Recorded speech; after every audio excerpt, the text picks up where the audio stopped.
ധന്യ നമ്മുടെ ഇസ്രായേലിൻ്റെ ആക്രമണത്തിൽ നസ്രുള്ള മൃതദേഹം ചിന്നിച്ചിതറി തെറിച്ചു കാണുമെന്നൊക്കെയായിരുന്നു എല്ലാവരും കരുതിയിരുന്നത്. പക്ഷേ ഇപ്പോൾ ഏറ്റവും ഒടുവിലൊക്കെ വരുന്ന റിപ്പോർട്ടുകളിൽ മൃതദേഹത്തിന് ഒരു പോറൽ പോലും ഏറ്റിട്ടില്ല എന്ന രീതിയിൽ റിപ്പോർട്ടുകൾ വരുന്നുണ്ട്. പക്ഷെ ഒന്ന് ആലോചിച്ചത്, എങ്ങനെയാണ് ഇസ്രായേൽ ഇങ്ങനെ ആളെ വധിച്ചത്? വളരെയധികം ഭാരമുള്ള വസ്തു ഉപയോഗിച്ചാണ് ആക്രമണം നടത്തിയത്.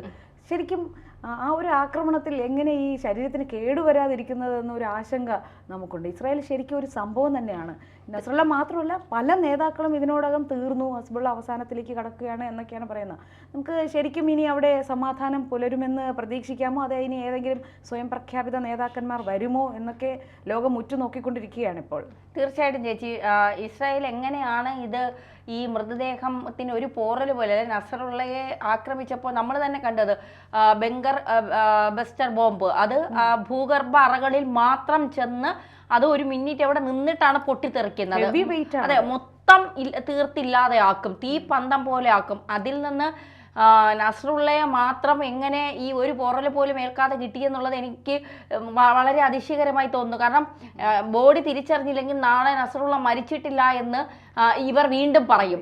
അപ്പൊ ഇപ്പൊ ബോഡി തിരിച്ചറിയാനുള്ള കൃത്യമായ രീതി കിട്ടിയിട്ടുണ്ട്.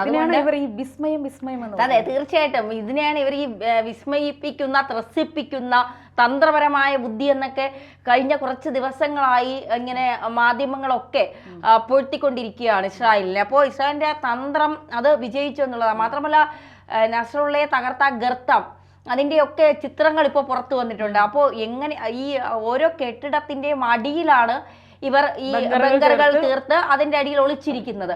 അപ്പോൾ അവിടെ കണ്ടെത്തി. ഇതിപ്പോ 3-4 മാസമായി നസറുള്ളയുടെ പുറകെയാണ് ഇവർ നസറുള്ളയെ കണ്ടെത്തി. പക്ഷേ അമേരിക്കയെ പോലും അറിയിക്കാതെയുള്ള ഒരു തന്ത്രപരമായ നീക്കമാണ് ഇസ്രായേലിന്റെ ഭാഗത്തു നിന്നുണ്ടായത് എന്നാണ് പറയുന്നത്.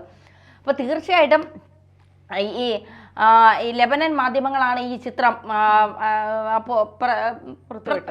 പുറത്തുവിട്ടതും പ്രചരിപ്പിക്കുന്നത്. ഇപ്പോൾ ലെബനൻ മാധ്യമമാണ്.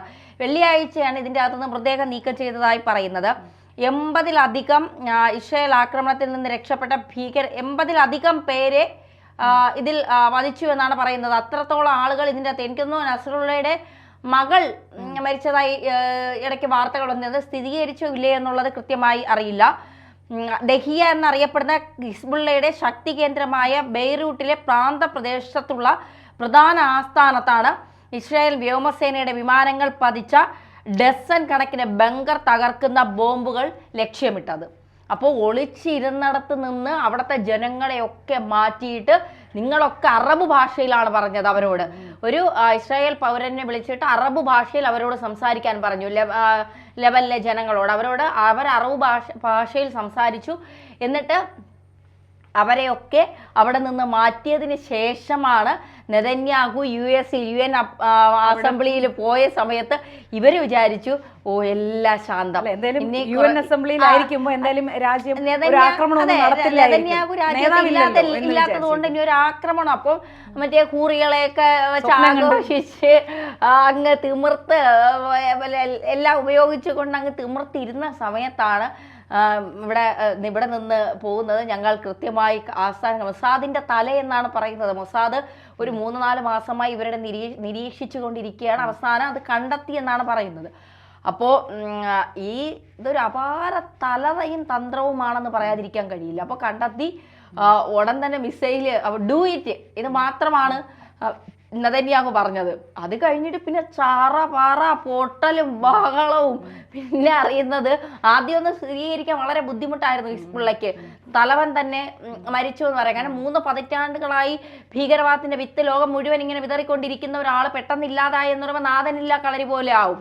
അപ്പോൾ അതുകൊണ്ട് പറയാൻ വളരെ ബുദ്ധിമുട്ടായിരുന്നു. പിന്നീട് അവര് പറഞ്ഞു, സ്ഥിരീകരിച്ചു, മരണപ്പെട്ടു. 2006 ഇസ്രായേലിന്റെ ആക്രമണത്തിൽ ഇയാൾ കൊല്ലപ്പെട്ടു, അതായത് ഈ നസ്രുള്ള കൊല്ലപ്പെട്ടു എന്നുള്ള ഒരു വാർത്ത ഉണ്ടായിരുന്നു.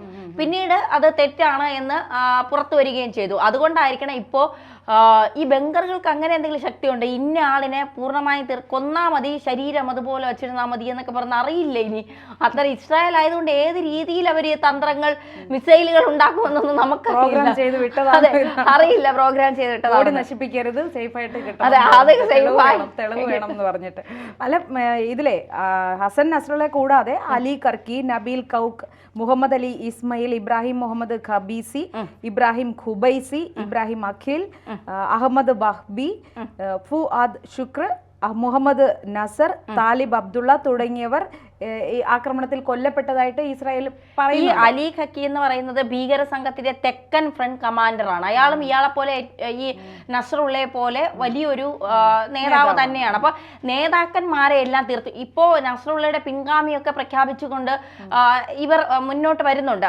യുദ്ധം ഞങ്ങൾ അവസാനിപ്പിക്കില്ല, ഒരാളുണ്ടെങ്കിൽ ഒരാളെ വച്ച് 10 പേരെ ചേർത്തുകൊണ്ട് ഞങ്ങൾ ഇസ്രായേലിനെതിരെ തിരിയും, ഇത് ഞങ്ങളുടെ അവസാന നാളുകളാണെന്ന് നിങ്ങൾ വിചാരിക്കരുത്. ഇസ്രായേൽ ഇപ്പോഴും ചെറുതാണ് ഹിസ്ബുള്ളയ്ക്ക്. ഇത് അങ്ങനെയാണ് അവർ പറയുന്നത്. ഇപ്പോ ഹൂത്തികളെ കൊണ്ടാണ് അടുത്ത അടി. അവർക്ക് തിരിച്ച് ഇസ്രായേൽ കൊടുത്തു തുടങ്ങിയിട്ടുണ്ട്. ഹമാസിനെ ഒതുക്കി ഹിസ്ബുള്ളയെ തീർത്തപ്പോൾ അടുത്ത ഹൂത്തികൾ വരുന്നത്. അപ്പൊ എനിക്ക് തോന്നുന്നു ഈ ഇസ്രായേൽ എന്ന് പറയുന്ന കഴിഞ്ഞൊരു വീഡിയോയില് ധന്യനെ പറഞ്ഞില്ലേ, എന്താണ് യഹോവ നേരിട്ട് പറഞ്ഞു വിട്ട ആളാണ് ബെഞ്ചമിൻ നെതന്യാഹു, ദൈവപുത്രൻ. അപ്പൊ ഇവരെ എല്ലാം തീർക്കുക. കാരണം ഇപ്പൊ ഗാസയുടെ കാര്യം നമ്മൾ കേൾക്കുന്നില്ല. കാരണം ഗാസ മുഴുവനായി പിടിച്ചെടുത്തു, ശുചീകരിച്ചു മുഴുവനായി ഇപ്പോ ഇസ്രായേലിന്റെ ഭാഗത്തൂടെ ചേർത്തു. ഇനി ലെബനനാണ്. അപ്പൊ ലെബനിലെ ഇപ്പോ ഹിസ്ബുള്ളയും ഏകദേശം തീർത്ത് കഴിയുമ്പോൾ അതും പിടിച്ചെടുക്കും. ഇനി ഈ പ്രദേശങ്ങളെല്ലാം പിടിച്ചെടുത്തുകൊണ്ട് അതൊരു വലിയ പ്രദേശമാക്കി. ഇപ്പോൾ ഈ ഇസ്രായേലിനെ സംബന്ധിച്ചിടത്തോളം രാജ്യസ്നേഹം ഇന്ത്യക്കാരെ പോലെയാണ്. അവർക്ക് രാജ്യസ്നേഹം ഭയങ്കര കൂടുതലാണ്. അപ്പോൾ ഈ ഇസ്രായേലിന്റെ സിവിലിയന്മാരാണ് അവര് ഈ പട്ടാളക്കാരായി, കാരണം നിർബന്ധിത പട്ടാള സേവനം ഉണ്ട് അവിടെ. അപ്പോൾ ഇപ്പൊ തന്നെ 3 തരത്തിൽ തിരിച്ചുകൊണ്ട് പല ഭാഗങ്ങളിലും സിവിലിയന്മാർ, പല ജോലിയിലിരുന്നവരെ തിരിച്ചു വിളിച്ചുകൊണ്ട് പല ഭാഗങ്ങളിലും അവരെ വിന്യസിപ്പിച്ചു എന്നാണ് പറയുന്നത്. അപ്പോൾ ഈ കരയുദ്ധത്തിന് ഇവർ തയ്യാറെടുക്കുന്നു എന്ന് പറയുന്നുണ്ട്. ഇനി ഇപ്പോൾ വ്യോമ ആക്രമണമാണ് നടത്തുന്നത്. ഇനി കരയുദ്ധം നടക്കുമ്പോൾ ഏത് തരത്തിലേക്ക് അത് പോകും? എന്തായാലും ഇസ്രായേൽ പരാജയപ്പെടുമെന്ന് നമ്മൾ ആരും വിശ്വസിക്കുന്നില്ല. 16 യുദ്ധങ്ങൾ ഇവരുമായി നടത്തി. 16 യുദ്ധത്തിലും ജയിച്ചവരാണ് ഇസ്രായേൽ. അപ്പോൾ തീർച്ചയായിട്ടും പിന്നെ ഹസൻ നസ്രുള്ളയെ പോലെ ഒരാൾ മരണപ്പെട്ടതിൽ സത്യത്തിൽ നമ്മൾ സന്ദോഷിക്കുകയാണ്. ലോകം മുഴുവൻ സന്തോഷിക്കണം. വളരെ കുറച്ച് പേര് മാത്രമാണ് നമ്മൾ ആദരാഞ്ജലി നേർന്നിട്ടുണ്ട്. അത് സന്തോഷത്തിന്റെ ആദരാഞ്ജലികളാണ്. എക്സിലൊക്കെ ഇങ്ങനെ നിരവധി പേരാണ് ആഹ്ലാദം പങ്കുവയ്ക്കുന്നത്. നിരവധി പേർ ആഹ്ലാദം പങ്കുവയ്ക്കുന്നുണ്ട്. കാരണം ലോകത്തിന്റെ തന്നെ, ചേച്ചി ഒന്ന് ആലോചിച്ച് നോക്കൂ, ലോകത്തിൽ തന്നെ ഈ തീവ്രവാദം എന്ന് പറയുന്നത് ഒരിക്കലും നമുക്ക് അംഗീകരിക്കാൻ കഴിയുന്നതല്ല. ജനങ്ങളെ ഇവരാരും ഇന്നലെ ഈ ഫോട്ടോ വെച്ചിട്ട് ആരോ പോസ്റ്റ് ഇട്ടിരിക്കുന്നുണ്ട്, ചിത്രശലഭത്തെയും പൂക്കളെയും സ്നേഹിച്ച. അത് കളിക്കാക്കിയിട്ടതാണ്. പക്ഷെ മനുഷ്യരെ സ്നേഹിക്കാൻ മറന്നുപോയി എന്നുള്ളതാണ്. അവര് സ്വർഗത്തിലെ മധ്യപ്പുഴ ഇപ്പൊ ഹസൻ നസ്രുള്ള ഇപ്പൊ അവിടെ നീന്തി തുടിക്കുക. കൂറികളോടൊപ്പം ഇരുന്ന് ആറാടുകയായിരിക്കും. അതോ ഇനി മറ്റേ നമ്മുടെയൊക്കെ വിശ്വാസം അനുസരിച്ച് തിളച്ച എണ്ണയിൽ പാപം ചെയ്തവരെ തിളച്ച എണ്ണയിലിട്ട് അത് അവർക്കില്ല. അവിടെ മധ്യപ്പുഴയും കൂറികളും മാത്രമേ ഉള്ളൂ. എന്തായാലും ഇസ്രായേലിന്റെ വിജയം കാണാതെ പോകാൻ പറ്റില്ല. ഇപ്പൊ അവരുടെ രാജ്യത്തെ സംരക്ഷിക്കാനായി ഏതറ്റം വരെയും അവർ പോകും എന്നുള്ളതിന്റെ ഏറ്റവും അവസാനത്തെ തെളിവ് തന്നെയാണ്. ഇപ്പോൾ ഒരാളെപ്പോലും ഇതിൽ വച്ചേക്കില്ല. ഇനി ആര് വന്നാലും അവരിപ്പോ ഇറാന്റെ പരമോന്നത നേതാവ് ആയത്തുള്ള അലി ഖമേനി മുങ്ങി 85 വയസ്സായി. ജീവന് ഭീഷണിയാണെന്ന് അദ്ദേഹം തന്നെ തിരിച്ചറിഞ്ഞു. എന്നിട്ട് പറയുന്നുണ്ട്, ഞങ്ങൾ വെറുതെ വിടില്ല, ഹിസ്ബുള്ളയുടെ തലവനെ തീർത്തവരെ ഞങ്ങൾ അതിശക്തമായി പോരാടും, അവർക്കെതിരെ അവരെ ഞങ്ങൾ വെറുതെ വിടില്ല, തകർത്തിരിക്കും എന്നൊക്കെ എവിടെയോ രഹസ്യ കേന്ദ്രത്തിൽ ഇരുന്ന് പറയുന്നുണ്ട്. അതെ, മാളത്തിൽ ഒളിച്ചിരുന്നിട്ട് ആർക്കും എന്തും പറയാം. പക്ഷെ ഇപ്പൊ മാളത്തിൽ ഒളിക്കാനും ഭയമാണ്. കാരണം മാളം കണ്ടെത്തി പോയി പണി കൊടുക്കുന്നവരാണ് ഇപ്പൊ ഇസ്രായേലുകാർ. അപ്പൊ പിന്നെ ഏത് വഴിക്ക് എങ്ങനെയാണ് എന്നൊന്നും പറയാൻ കഴിയാത്തൊരവസ്ഥയിലേക്ക് കാര്യങ്ങൾ എത്തി നിൽക്കുന്നത്. അപ്പൊ ഇനി വരും ദിവസങ്ങളിൽ നമുക്ക് മനസ്സിലാക്കാൻ സാധിക്കുമായിരിക്കും അല്ലെ എന്തൊക്കെയാണ് ഇസ്രായേലുമായി, അല്ലെങ്കിൽ ഈ ഇനിയിപ്പോ ഹൂത്തികൾ രംഗത്തിറങ്ങുന്നു, ഇവർ പകരം ചോദിക്കാനായി എത്തുന്നു. ഇവരിപ്പോൾ പറയുന്നത് ഞങ്ങൾ ആസൂത്രണം ചെയ്തത് എല്ലാം കൃത്യമായും ബുദ്ധിപരമായും തന്ത്രപരമായും പിഴവുകളില്ലാതെ എന്നുള്ളതാണ്. ഒരു കൂട്ടം F151 യുദ്ധവിമാനങ്ങളുണ്ട്. അത് തെക്കൻ ഇസ്രായേലിലെ ഹാറ്റ് എയർബേസിൽ ഓപ്പറേഷനിൽ ആ ബേസിൽ എയർബേസിലാണുള്ളത്. ഓപ്പറേഷനിൽ പങ്കെടുത്ത പൈലറ്റുമാരിൽ പകുതിയും റിസർവലിസ്റ്റുകളായിരുന്നു, അതായത് മറ്റേ സാധാരണക്കാരായ ആളുകളായിരുന്നു എന്നുള്ളതായിരുന്നു. എന്തായാലും ഇസ്രായേൽ രണ്ടും കൽപ്പിച്ച് തന്നെയാണ്, അതിലൊരു മാറ്റവുമില്ല എന്നുള്ളത് യാഥാർത്ഥ്യം തന്നെയാണ്. കരഞ്ഞു മെഴുകിയിട്ടോ നസ്രുള്ളയുടെ മരണത്തിൽ ദുഃഖം ആചരിച്ചിട്ടോ കരഞ്ഞു മെഴുകിയിട്ടോ ഒന്നും ഒരു കാര്യവുമില്ല.